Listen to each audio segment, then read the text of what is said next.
पाकिस्तान में आम इंतखाबात की तैयारियां तेज हो गईं। सियासी गहमा गहमी उरूज पर पहुंच गई। इलेक्शन कमीशन ने मुल्क भर में पोलिंग स्टेशन सर्वे शुरू कर दिया और जिले अफसरान ने मालूमात और दरकार वसाइल से मुतालिक रिपोर्ट्स भी तलब कर ली।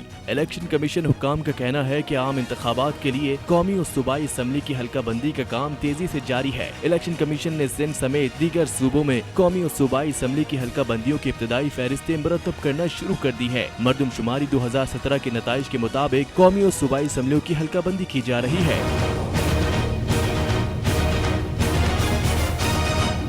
उधर आम इंतखाबात के पेश नजर मुल्क भर में जलसों की बहार आ गई है। PTI, पीपल्स पार्टी, नून लीग अवामी राब्ता मुहिम में अपनी सियासी ताकत दिखा रही है, एड़ी चोटी का जोर लगा रही है। बज़ाहिर सियासी मंजरनामे में देखा जाए तो साबिक वजीर आजम इमरान खान सियासी मुखालिफिन के लिए सीसा प्लाई दीवार बन गए हैं।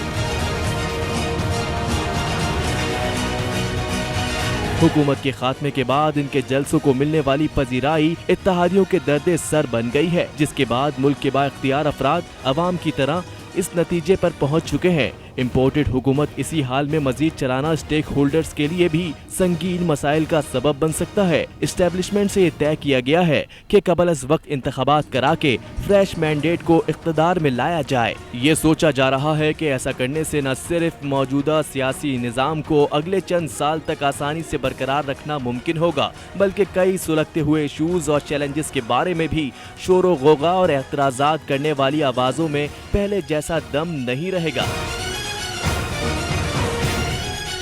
दूसरी जानिब साबिक वजीर दाखिला शेख रशीद अहमद ने भी दावा कर दिया कि आइंदा 45 दिनों में आम इंतखाबात का ऐलान हो जाएगा।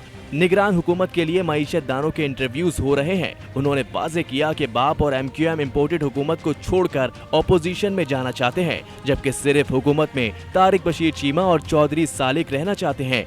साबिक वजीर आजम इमरान खान ने इम्पोर्टेड हुकूमत को एक्सपोज करके अपनी मकबूलियत में मजीद इजाफा कर लिया है। उन्होंने सियासी हरीफों को खबरदार किया है कि जब तक इलेक्शन की तारीख नहीं मिलेगी, अवाम का समंदर इस्लामाबाद से नहीं जाएगा।